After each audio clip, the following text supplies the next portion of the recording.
All right, well, welcome, everybody. Welcome to the first segment of the Buster Mathis radio show here on GHTR. I have Mr. Buster Mathis here in the studio with me. How you doing, Buster? Hey, how you doing, Robert? Everything is doing wonderful. Wonderful. I just love Grand Haven. This Grand Haven is probably one of the most beautiful cities I ever seen. So I just really love it. Right. So we've you and I have known each other going on about 3 years now. We've been talking back and forth to each other, and I've learned quite a bit about you. And a lot of people out there know who you are, right? But they don't know the story. Okay. All right. So, one of these things, so you say you like Grand Haven. Right. Okay, we'll get to your story in just a minute. Why don't you tell us a little bit about Grand Haven, what you've experienced already? The people is just totally awesome. Right. I went down to the Coast Guard Festival, first time, beautiful. I love the lake shore. Mm-hmm. I just love the people and the atmosphere of Grand Haven, Right. and that's the one reason I moved my nonprofit, the Buster Mathis Foundation, to this wonderful city, and no regrets. I'm from Grand Rapids, Michigan, but Grand Haven is a place that I really like to settle down and really build my business and my nonprofit in Grand Haven. Right. Well, that's kind of awesome that we have you here in Grand Haven. Well, thank you very much. And of course, we've had WGHN who's interviewed you a few times already. Great. But that's great. So, why don't you just take a little bit of time and now you're the son of the Buster Mathis Sr. Right. Okay. All right. So why don't you tell us a little bit about your life growing up in Grand Rapids as a little kid, where you went to school? Tell us a little bit about your parents, your mom and dad. Well, Dad was a phenomenal world contender. In 1964, he beat Joe Frazier twice to win a seat in the 1964 Olympics. And by him beating Joe Frazier, he hurt his hand, mm-hmm. and Joe went in his place and got the gold medal. And then he decided to turn pro. Now, the best part about Dad turning pro is that he met a gentleman. His name was Custy Amato. Now, Custy Amato is known for training world champions like Floyd Patterson and Mike Tyson. Right. And so he met Custy Amato, and they had a very good relationship, and then Dad had a opportunity to fight Joe Frazier in 1968 at the Madison Square Garden, and Dad was stopped in the 11th round. Mm-hmm. Then in 1971, he fought Muhammad Ali for the NABF title, and he went 12. Ali. Did you ever get? Now I know that your dad fought Muhammad Ali. Did you ever get to meet Muhammad Ali? Oh my gosh, I met Muhammad Ali. I remember I was in 9th grade, and Dad was doing the charity work because Dad had some kidney problems. Right. And he did a charity work for the Ronald McDonald House. Oh, okay, right. And him and Ali did a special appearance. Then I remember coming home on the bus. I never fought in my life. And I walked in, and all of a sudden, Muhammad Ali was in the living room. Really? I was about 14, 15 years old. I said, "Oh my God, you're Muhammad Ali." And he was sitting there right in, and him, Dad was sitting there just talking, really, and back and forth, and they're like, oh. And then next day I went back to school and said, "Guys, guess what? Muhammad Ali was in my living room," and then nobody didn't believe me. I said, "Okay." Well, yeah, I mean, back in those days, we didn't have our phones like we have today, where you could have took a picture to prove it. So you were kind of put on the pedestal. Yeah, they're like, put on the pedestal. "Yeah, right, Buster. Yeah, sure. Right. Muhammad Ali's in your living room." Right. So after your dad fought Muhammad Ali, you were talking about that, and then go ahead and just start right back from where your dad fought Muhammad Ali. How did the fight go? Well, it went. I was about 1 year old. All right. Oh, really? I was there, Okay. but I was about 1 year old, sitting in I think about the first or second row of the fight. But they went 12 rounds. You know, Ali drop pop twice in the 11th, but Dad finished up 12 rounds. So one thing about that, he did 12 rounds with the greatest person in the history of sports. Right, so right. that's part of his legacy. I mean, it's got to be a thrill for you. I mean, your dad fought, Joe Frazier, even Joe Frazier. I mean, Right. I mean, that's got to be amazing to have that feeling. But, sometimes I get the feeling like you're like, it's no big deal. Right. It's like, but. Well, it's kind of funny that you said that, because when I was growing up in high school, going to school and everything, then I thought boxing was corny. Oh, really? I never thought boxing, because when I see kids, I used to go to school, and kids used to see my dad getting dropped by Ali. They come to school and say, "Aha, Dad, I saw your dad get beat up by Muhammad Ali," and I'm like, "Oh no, not again! He got beat up by Muhammad Ali," But no, so I thought, well, boxing, no, people just get beat up, and I thought it was corny, Why step into a roped-in ring right, and get your butt handed to you? Why do that? And then people come back and talk about you. I'm not going to do that. So I thought it would be something like a football player or maybe a baseball player or so. But but boxing, I thought boxing was corny. Now, when you were growing up, obviously your dad was on the road a lot too, wasn't he? Oh, yeah. And so your mom took care of you. Yeah. Now, where did your mom? Where did she originally come from? I mean, how did your mom and dad meet? Do you know the story? One thing, what I learned is that Mom met Dad, and I'm trying to remember. Dad had a sparring partner. And the sparring partner was the cousin of my mother. Oh, really? Okay. So that's how they met. Oh, really? Really? Up in upstate New York. Now, I also know I've talked to your mom, and your mom grew up on a farm, too. Right. So she was a hard worker, right? Yeah, she was a wonderful lady. The lady was a very good cook. Oh, yeah. She works. She just retired about a year ago. And how old is your mom? About 70. So she retired. And she retired at 70? Or 68?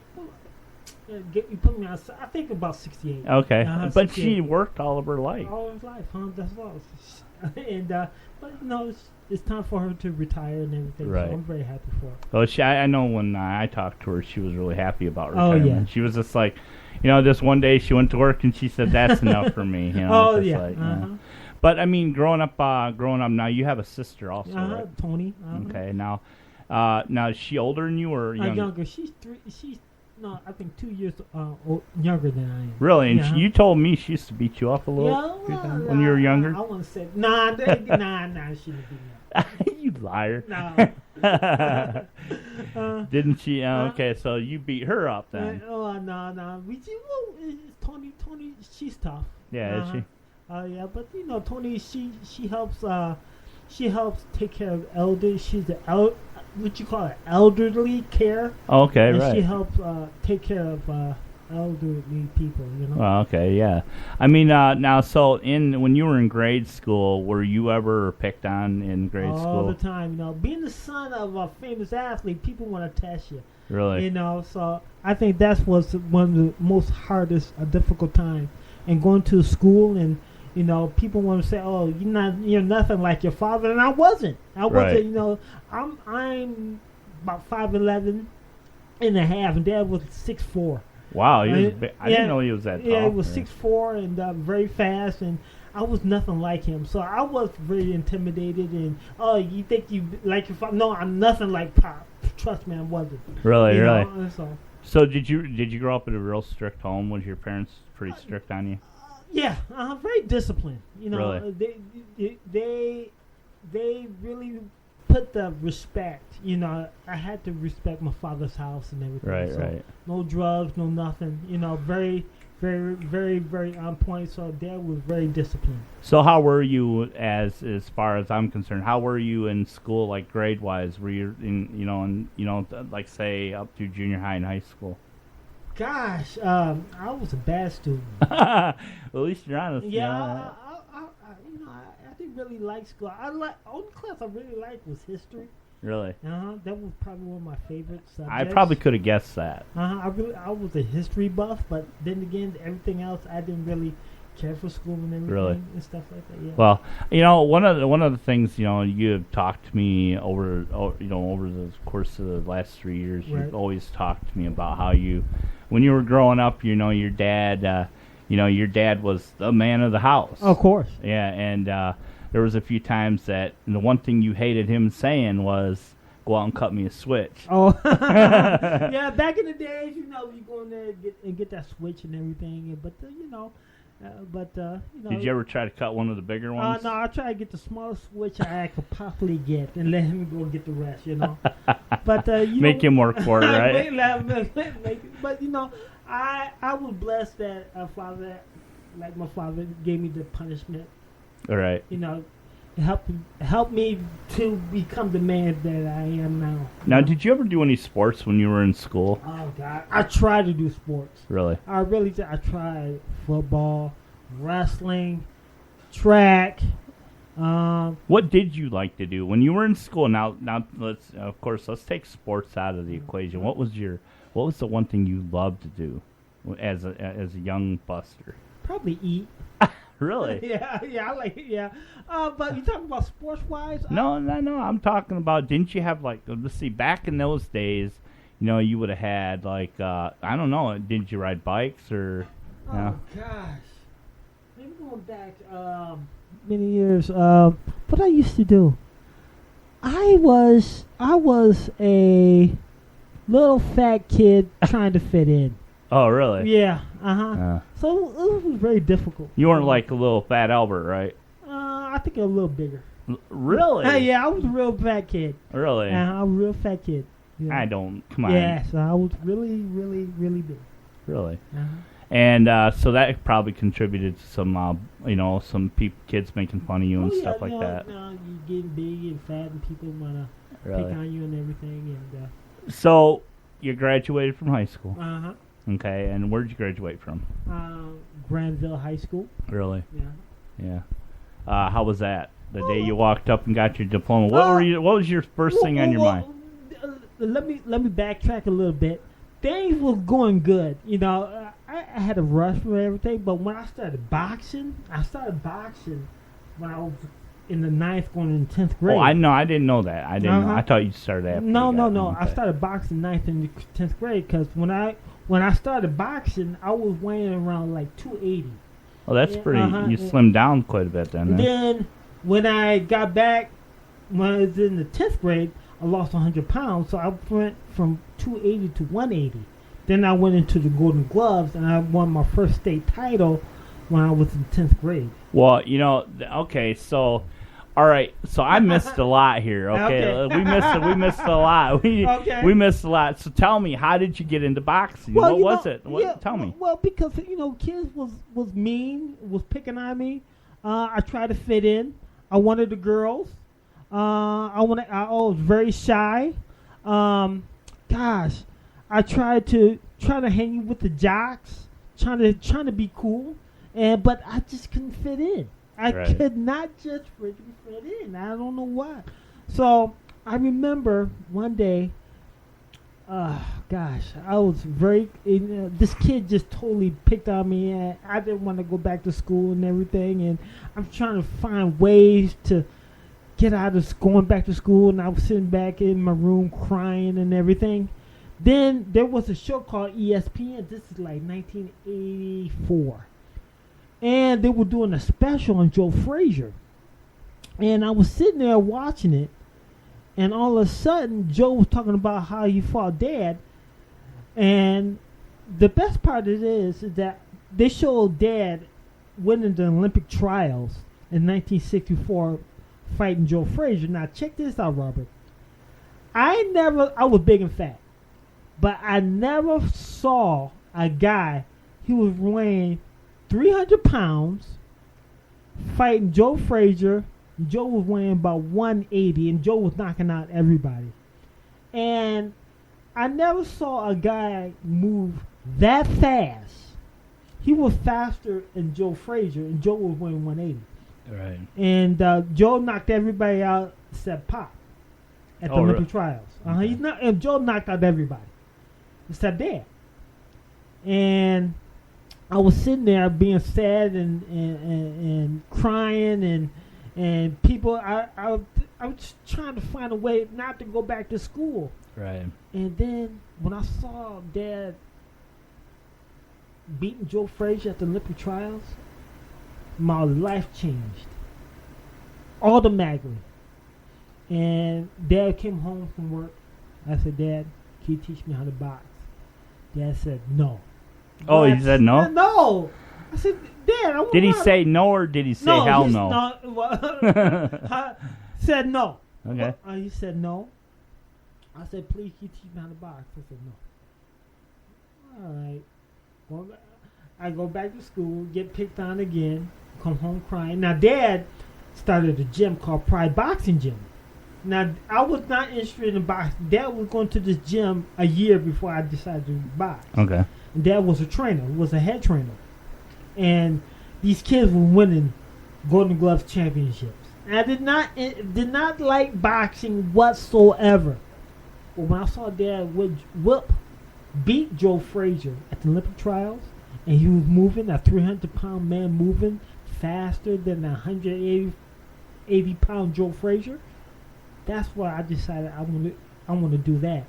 But when Dad said no, it broke my heart again. I had to go back to school, get picked on again, come back home crying. Dad was at the gym. When Dad comes home, Dad, can you teach me how to box? Dad said no. And I begged him for about 3 weeks. I said, Dad, I don't know what to do. These kids been picking on me. I don't want to go to school. I just don't want to. Dad, please. It seems like you just want to jump off the bridge or something. So Dad looked at me and said, all right, Bus, I will teach you how to box, all right? But first thing, the stuff, you're going to be good. If I teach you, say, me be good, Dad, I just want to try boxing. I don't know. No, he said this. If you're going to box, it's my way, and you're going to be good. And you're going to be great at it, all right? You're not going to quit. You're not going to whine. You're not going to do nothing. You're going to do it my way. I said, Dad, all right, I will do it your way. And that's when everything started. Okay, so you started training. I started training. Okay, so tell me about the training. Oh, my gosh. I remember my first Tell me about your first day. When you first walked in here, you were probably thinking, oh, dang. No, I was scared. Were you? Oh, my gosh. I was shivering. You got all these guys training on the bags and everything. And I was weighing like 280 pounds. And did your dad go easy on you? No, he really pushes me. Oh, okay, cool. He pushed me on everything. I remember, this is the best part about my boxing career, is that Dad, like, he trained other people, but he took me on the side. He started working on with me one-to-one. And we started working on how to throw a jab, how to throw a right hand, how to slip punches, how to do everything as a fighter. Right. How to eat, how to live. I mean, we took everything as what Customato taught him. He took it and he taught me. So I came from like 280 pounds to 180 pounds in about 4 months. Oh, wow. So I lost all my weight. And then I went back to school. New attitude. People couldn't believe, like, it was a whole new, different attitude of how people treated me now. Okay, did they... Now, when you came back after all this training, did any of your old bullies try to pick a fight with you then? Oh, yeah, but see, the best part is that Dad told me not to hit him. Because he always teach me how to outmaneuver a bully or how to... He said, if they hit you, this is what you hit them with. But if they start calling your names and everything, I want you to walk away. Because what I teach you is not for hurting people. It's for entertainment. It's for helping people. It's to inspire people, not to hurt people. You know, that's what boxing was for. So, but when I lost all my weight, then I went into the Golden Gloves as a novice and won the state champion. I can't believe I remember the son of Buster Mathis won state championship and was all over Grand Rapids, and it was also shown in different countries. You know, especially in Japan. You know, cause that's where Dad was supposed to fight Joe Frazier in the Olympics in 1964. Right. So the son of Buster Mathis was in Japanese newspaper. I'm like, oh my God. So I went back to school and showed everybody, guys, guess what? My name is in Japan. So that must have been kind of cool. I said, oh my God. So my low self-esteem, my ability to fit in, I began to get a little self-confident about myself. Right. And the girls? Girls was okay. You know, okay. It was okay, but it was good. So then I won the novice. Then I went to the Open in 11th and 12th grade, and I won that. And, you know, things went up. You know? Well, you know, going back to that first day when you were talking how scared you were, you know, like, you didn't even know what to expect, or did you I did not know nothing about boxing. Really? I did not know how to throw a punch. I remember I did my first sparring partner, and this guy hit me so hard, I threw my gloves off and went in the corner and started crying. You started crying in the ring? Oh, my gosh. Dad took me, I remember Dad took me. How old were you at that time? I was about 14 years old. Okay. I was about 14 years old. No, I was 15 years old because I lost all my weight. I was 15 years old, still a novice, and I did my first sparring. Guy dropped me, took my gloves off, crying, said, I quit. I said, Dad took me out, said, Bus, listen to me. You had a deal. You said, when you start this, there is no quitting. Wow. Period. There is none. So I remember he got a belt. He said, shut up, put those gloves back on there. I want you to go back in there and we're going to start working out. I want you never, ever, ever throw your gloves and nothing and show how you feel. Right. As a fighter, you must control your emotions. All right. Next time, if you do that, you're gonna get a whooping. So that right there, that did it. So that's what. So first lesson: a fighter controls his emotions. You know. And that's really knowing you. Right. Your determination and unwillingness to quit. Right. Is still working. It's still there. You know, I still, you know, whatever you're going, I'm still gonna figure out a way to make things happen. You know, well, I don't quit. Who's now getting back right there? Now you're out of high school. You graduated. Right. Okay. So now, what was the next? What happened right after that? Well, after that, after I graduated out of high school, went to worked at Myers for about 4 years, and I went to junior college, and I decided to turn pro. Oh, really? I decided to turn pro, so because I was working at Myers, and the funny part is that I was working at Myers, I was making about $300 a week. And I said, so Dad came and said, you think about turning pro? Well, I don't know if I was going to make it though, Pops. I said, Pops, I don't know if there's some good fighters out there. There's Mike Tyson, there's Evander Holyfield, there's Max Lewis, George Foreman. I mean, Pop, you know, I don't think, well, I know I cannot beat that. I said, listen, he said, yes, you can. All right? And he said, this is what I'll do. Let's have your first fight. I was making $300 a week at Myers. And my first fight, I was making for a 4-round fight. I could make about $400. I said, all right, I'll try about, you know. So I went up there, trained hard, got my first fight. I made $400. So The son of Buster Mathis turned pro. Oh, whatever. Okay. all right. Thinking about, okay, am I going to fight Mike Tyson? He said, yes.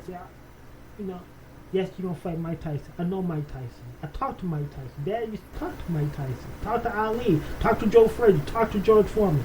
So, okay. But, amateur was good, but professional is a whole new different cat. But I didn't really have the confidence to turn pro or anything, or to see if I could make any money and make everything happen, So, but Dad said, we're going to take it slow, but trust me, you're going to have good people around you to maneuver yourself to fight Mike Tyson. Right.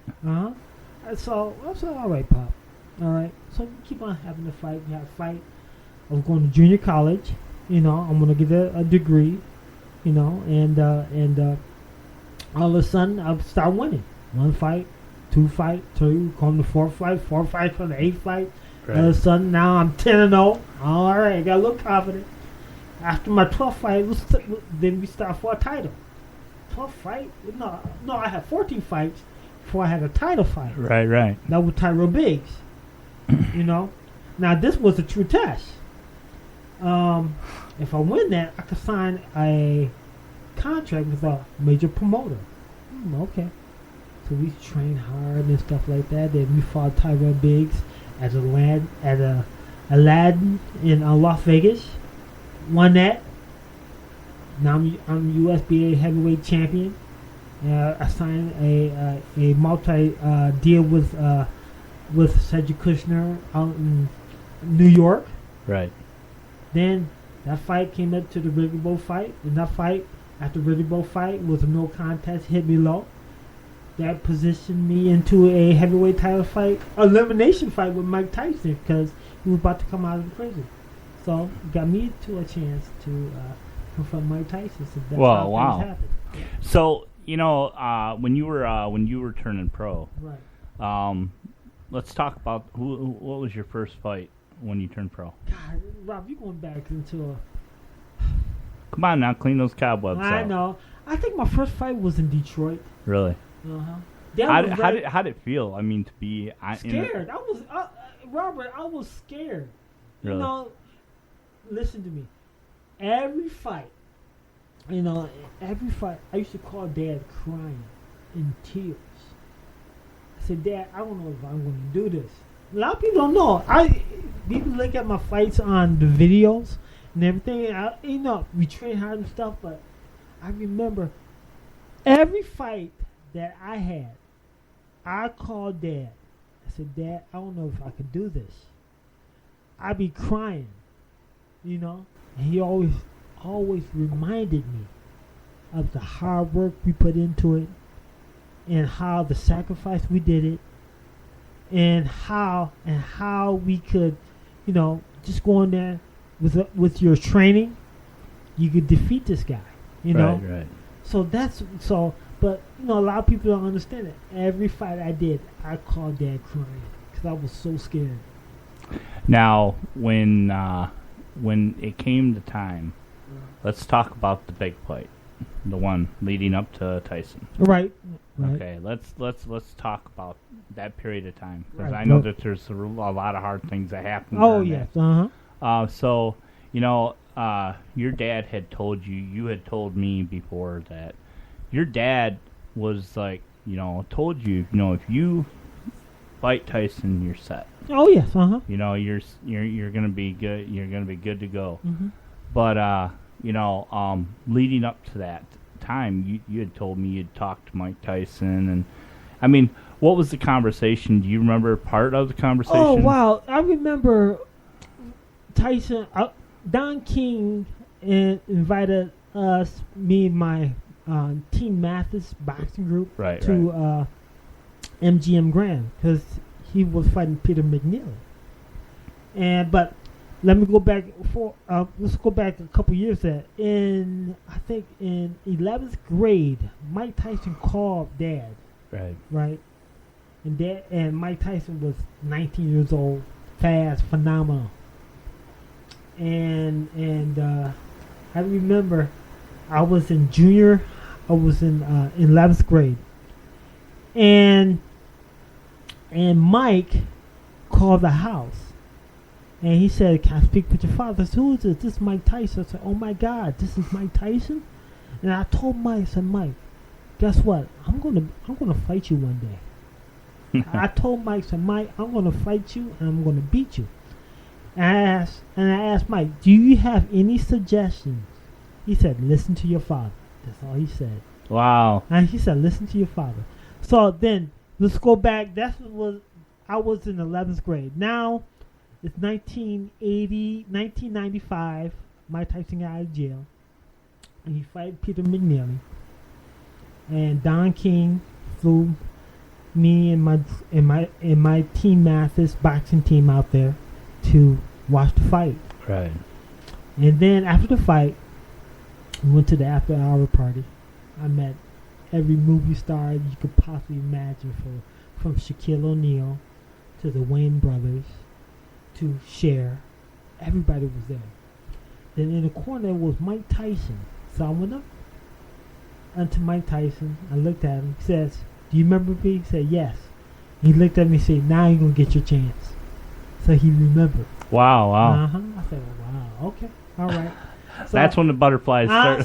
So when he said you're going to get your chance, that tells me I'm next in line to fight Mike Tyson after Peter McNeely. And we did not sign the contract yet.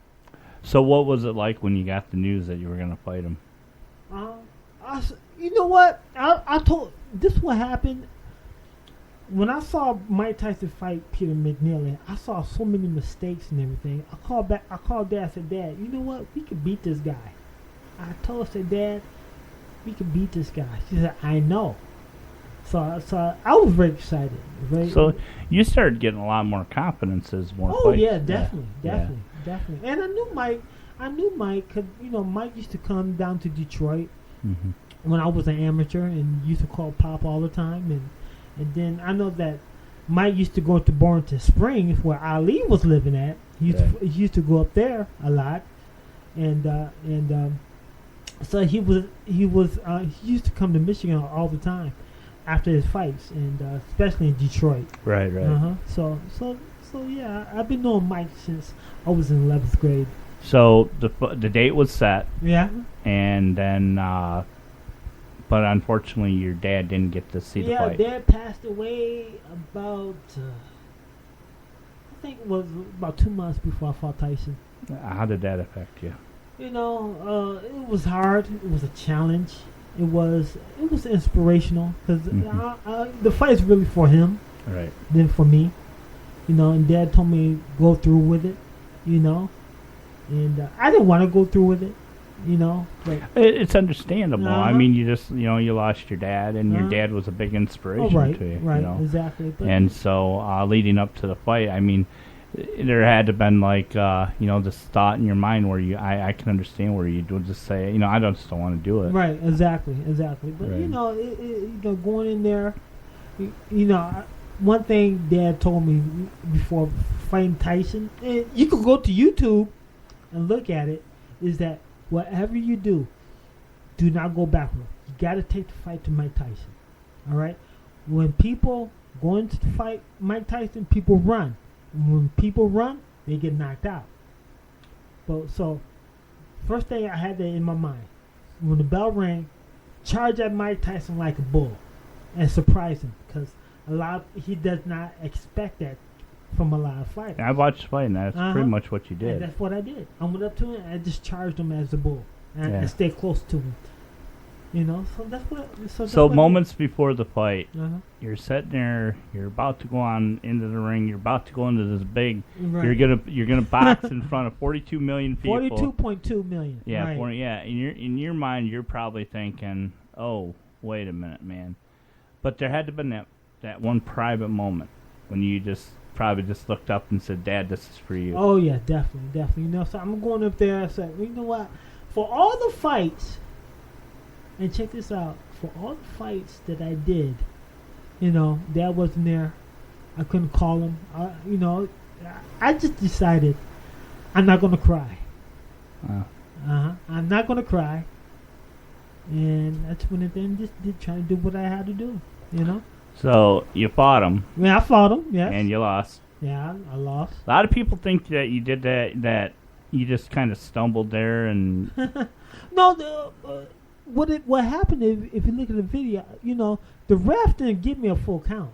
You know, he started really at 5. You know, and no 4. He started at 4. He didn't give me a full count, so we really protested the fight after the fight, and we even talked to Don King. We talked to the refs. We went to the boxing commissioner, saying this guy did not give me a full count when Tyson knocked me down. You know, because when they dropped me, he started off at 4. He didn't start off at 1. You know, so. You know, but so it is what it is. Are you trying to say that there's a little bit of yes, a conspiracy? it was a conspiracy. You would have whooped his ass, wouldn't you? Oh well, I would try. Well, I would say that I would have got up. I think I would have went the distance and had another fight with Tyson. You know, I watched that fight. Let's talk about that fight just a little bit. Okay, just a little bit. All right. No. You know, I sit there and I watch you, and you connected quite a few punches to him. All right. I mean, you knocked the sweat right off his head. Yeah.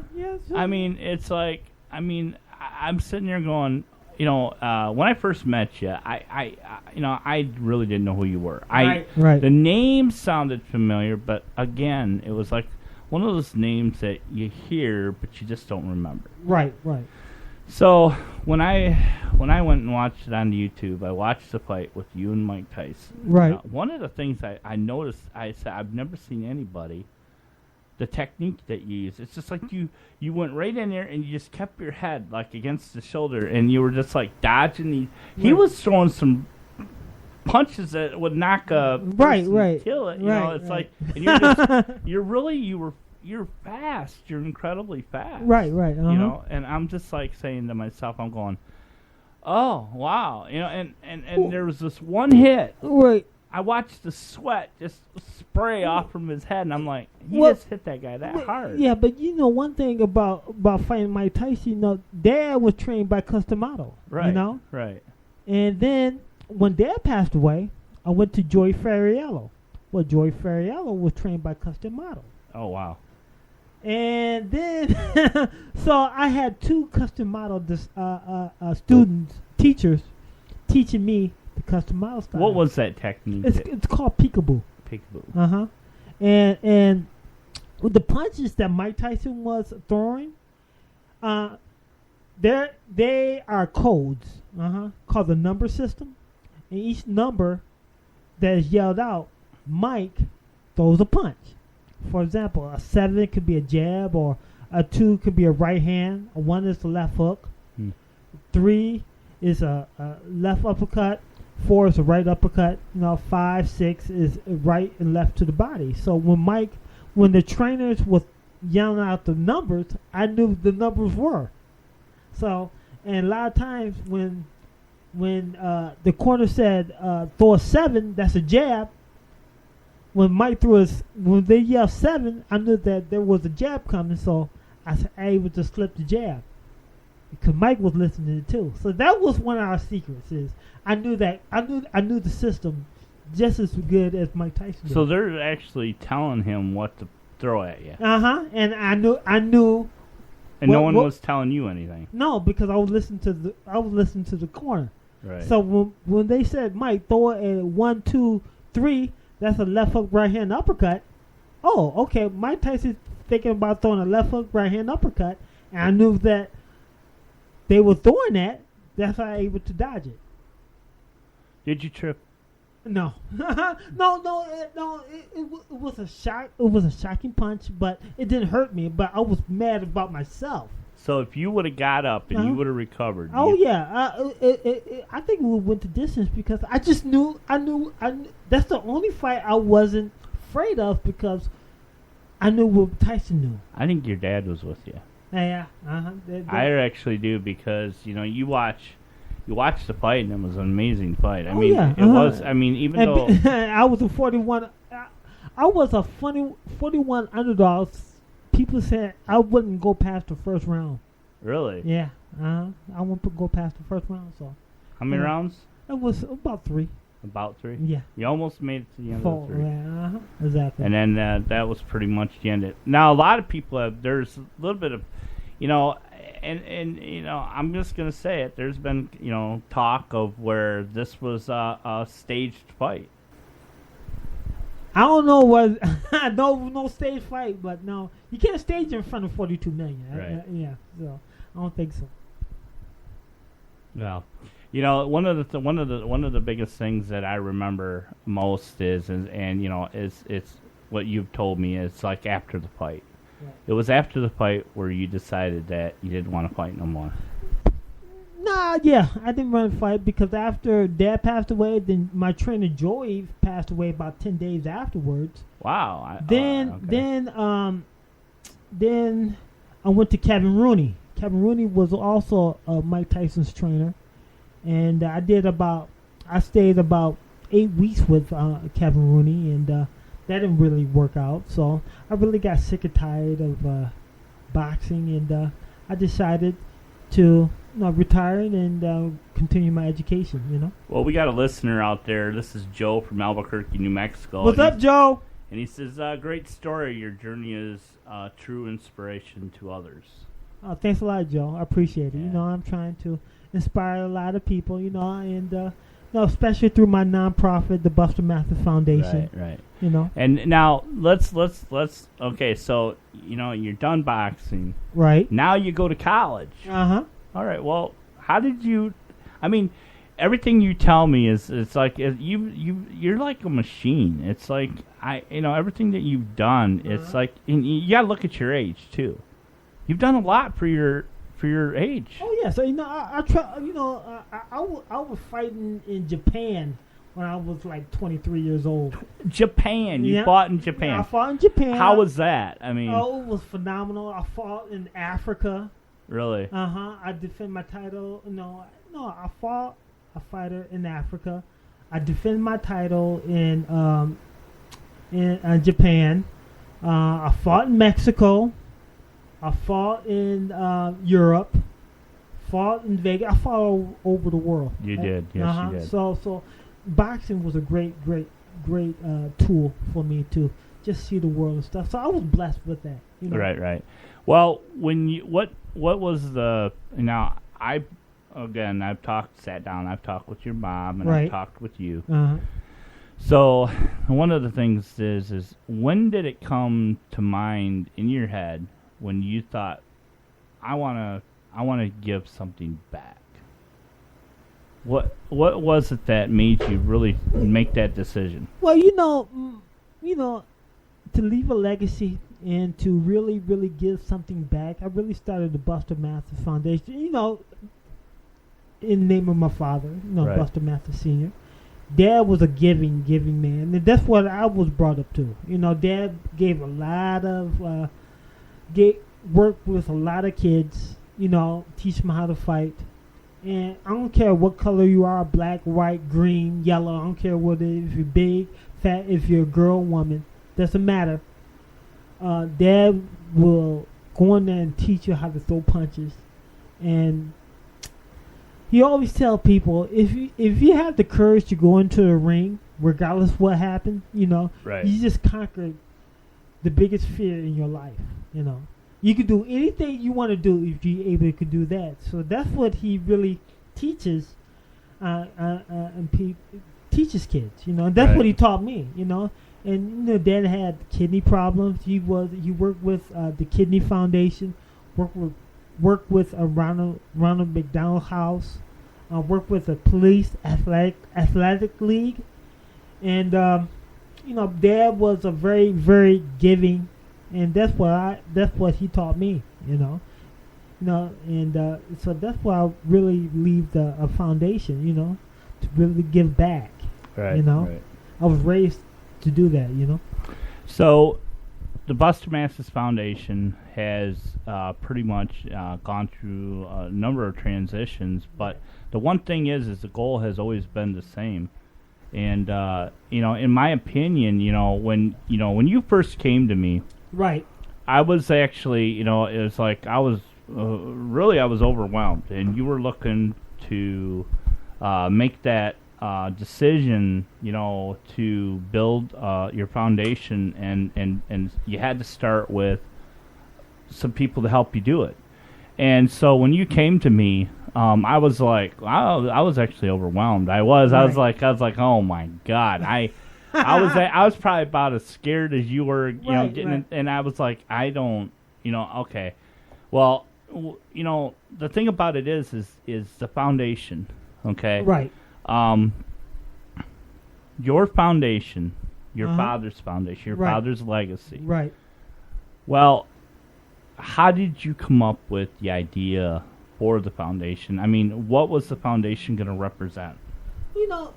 The foundation is really for, it's really for helping kids, build self-confidence, regardless of race, color, ethnicity, and that's what, Dad showed me, right. in boxing, So really, that's where it began. When he passed away, I wanted to do something, but I didn't really have the education. I went back to school, went to University of Miami. I studied education. I concentrated in sports management and really to understand about sports. All the mistakes that I did, I learned in school. Okay, now I get it. I wish I had this before I was fighting Mike Tyson, But after I graduated, I just want to do something, and so I came up. I moved back home. I said, I don't know what to do, and really, she gave me the idea. So you know what? It's time for you to start helping people. You was blessed with great opportunity. You fought the champion of the world. I was jet setting in different countries. I was really blessed. And I look back, you know what, Mom? I was blessed. I had a wonderful childhood. I had a great mother, great father, great family. Didn't want for nothing. And the best thing, the worst thing about it, Robert, I thought everybody had what I had. Everybody had. And I found out that wasn't true. I said, okay, how can I change that? So I really set up the foundation to really help kids find that purpose in life, Help kids find that, build that self-esteem. Now, how are we going to do that? Well, as I was an apprentice with my father, there's apprenticeship programs all over. And I want to get kids into apprenticeship. It has to be not about boxing. It be the skilled trades. But I want to get the kids into apprenticeship program because that one-on-one apprenticeship program changes people's lives. Right. And like that changed my life because I was apprenticeship. I was apprentice with him. So I want to. That's how I'm going to give back by helping kids into apprenticeship programs. Right. Well, a lot of times, a lot of these kids nowadays, they just don't have the, especially with the economy the way it is, there's a lot of kids that just don't have the money or don't want to go into debt. And these high schools are pushing this college all the time. Right. You don't need a college. No, that's not true. Well, I mean, it's okay to go to college. Right. But you don't need it, though. Right. You don't really need it. I went to college, but and college suited me and everything. But a lot of kids don't need college. Right. And you're a teacher. Yeah, I'm a teacher. Right. Yep. And also you work with mentally challenged adults. Yes. And youngsters as well at Pine Rest. At Pine Rest, yes, I do. I mean, to me, it's an incredible. It is an incredible journey that you've been through, and what I really admire is the foundation. The foundation, the core of it is. It's like, here's a little Buster, back in school, and he didn't know what he was going to do about the people picking on him. Right. Exactly. And so you made a decision that you were going to get trained by your dad to box, and you had no intention of becoming a famous boxer. Nothing. Okay, no. and not only that, if you really look at the story and you put it together, what really amazes me is how your journey, it was a step by step of steps going up, almost like into this mountain. Now you're sitting on top of this mountain. You're saying, "I'm here. Now it's time for me to give back." Exactly, and to teach people. So when you're sitting there as a little buster, and your dad, that's your apprenticeship, right? Okay, so you took that apprenticeship, and then you went from not being a pro to a pro, which is yet another apprenticeship. Right, exactly. And so you got better and better in your career. And then one day you decide, I'm going to go to school. What made you want to be a teacher? Oh, you know what? God, that's a good one. There was a teacher, Mr. Van Hoven, up in the elementary school that one of my best teachers. And there was another teacher. Dad had dyslexia, and I forgot the guy's name, but he used to come over and teach my father how to read. And those two people really, really inspired me to become a teacher, because it's that one-on-one training, and that's why I become a teacher. Oh, that's awesome. Right. I mean, I actually, believe it or not, in the last, couple of years, you've been a teacher to me too. I mean, thank you. I mean, you've taught me how to be a little bit more patient. Oh yeah. And not to worry as much. But the good part about it is this foundation. We, actually, you brought me in to be a part of your foundation, right? And right. It's a great honor to be a part of it. Thank you very much. And as everybody else who is, with our foundation and stuff like that. Right. The greatest thing was that when we started putting the pieces together. Right. You know what I'm saying? I brought you Joe. Joe was the head. I said he needs to be in charge because he will tell us exactly. I mean, this guy, he works with, he's a businessman. He is all business. So that's what I'm talking about. Okay, Joe, working with this team, have really changed the dynamics of the foundation. But we're going forward. We're still going forward. And now we got this fight coming up. This fight club. Well, the fight club, I love this. The fight club is for it's like a social club for fighting enthusiasts. Right. Who get together and we watch boxing matches, MMA matches. We socialize as well as other matches, that the fight club will host. Right. And it does not have to be boxing. It could be motocross. It could be concert. It could be a culinary challenge. Really? It could be who makes the best margaritas. Right. Let's take it to Fight Club. So Fight Club is a place that you could bring competition. It's a social club. You could bring it competition and have a good time. Doing right. it. And we're working on a golf tournament right now. We're working on a golf tournament. And then we have Soul of the City Classics for next year up and going. And these are events that we're raising money for the foundation, so that we can help these kids with these apprenticeship programs. Listen to me. Put them into apprenticeship program. I don't care. Hey, parents, if you're at home and your kids ain't doing nothing, just playing video games and drinking soda pop, enough. Let's go to apprenticeship. There's a lot of apprenticeship programs out there. Culinary arts, construction trade, computer information systems, auto mechanics. Now, right. All those. There's so much jobs out there, but just not a lot of people who's not certified. Well, see, the thing about it is there's a difference between a certification and of course a degree. Right, exactly. Okay, well, one of the things that I just ran into just recently was I was talking to a young man, and I was telling him about the program, right. And I said, I said, well, you're still going to have to take some classes, you're still going to have to do this, but you're going to be able to be certified within 9 months. Right, exactly. That's 9 months of your life that you can have a certification. You can go in, get a job. Okay, and he just says, well, I still have to go to college. I go, it's not college. It's a training. It's a training. Exactly. Deal. It's like if you go to college, you got to take math, you got to take English, you got to take this stuff, right, requisites and all this stuff. But in the certification, you go on and major right into your focused career. Correct, right. So it should be fun. Right. Because that's what the you only love. way it should be.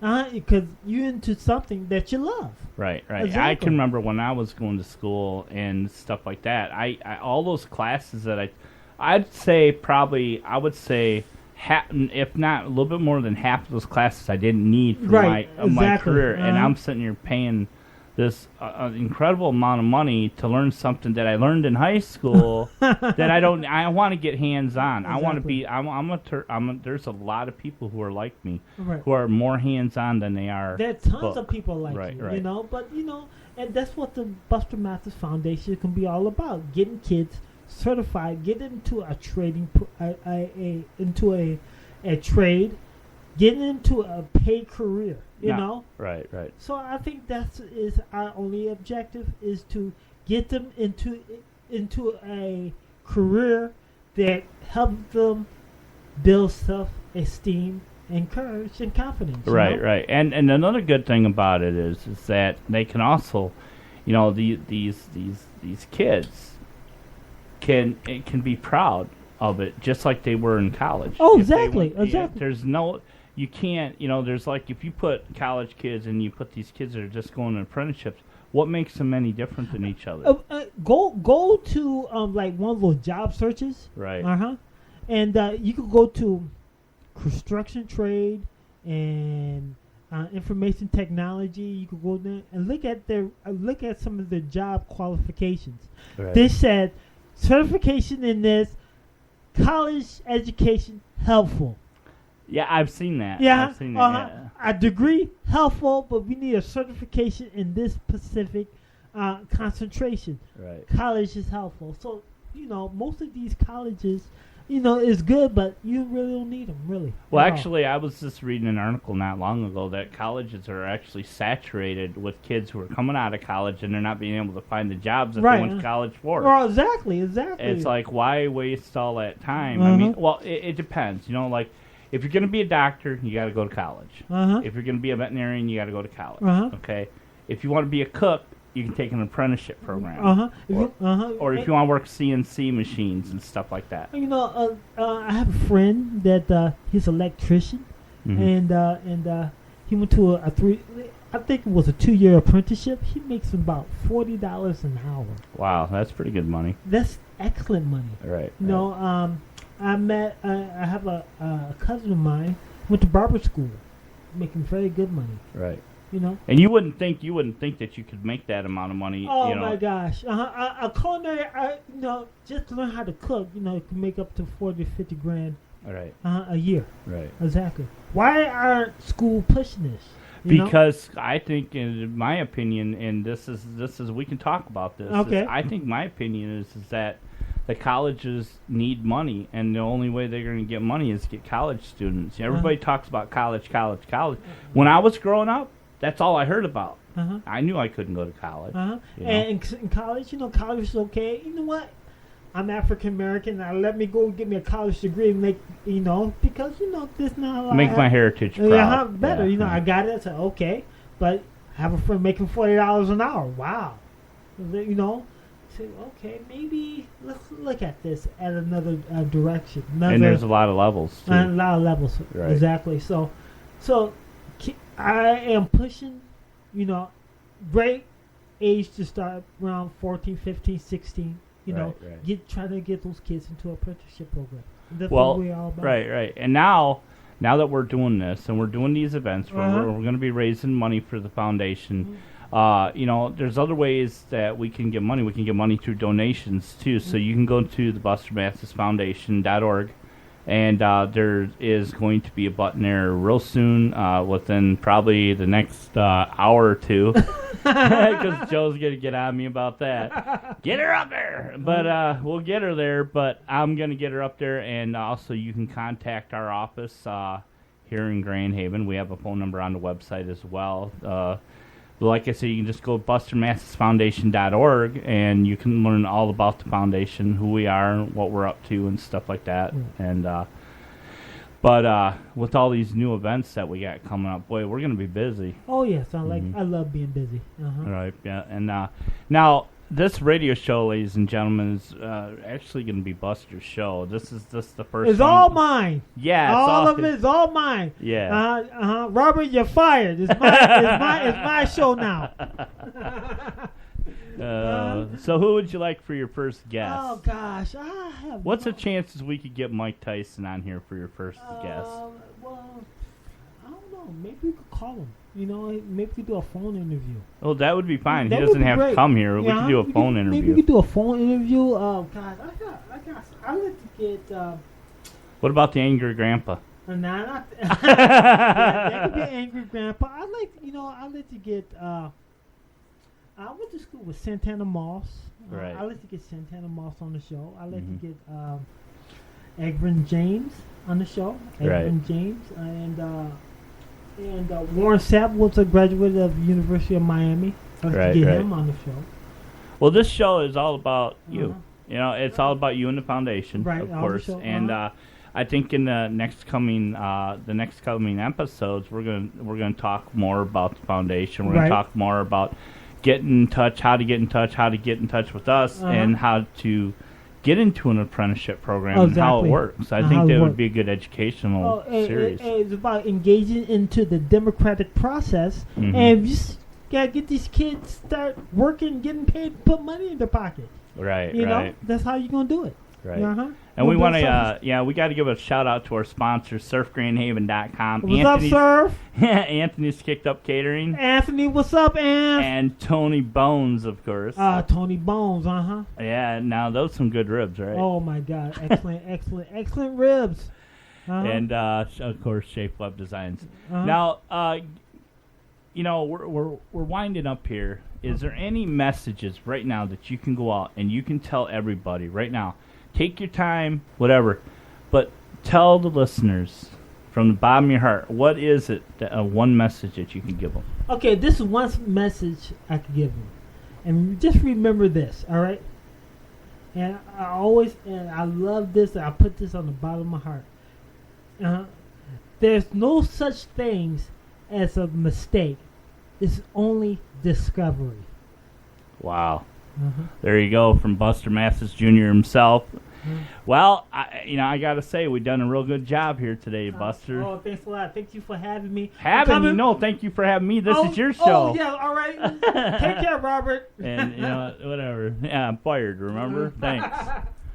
Yeah, you're doing it. All right, well, we'll see you next time, everybody. And you want to say goodbye there, Buster? Goodbye, and I see you later. All right. We'll see you guys later. Thanks a lot for listening. Bye-bye.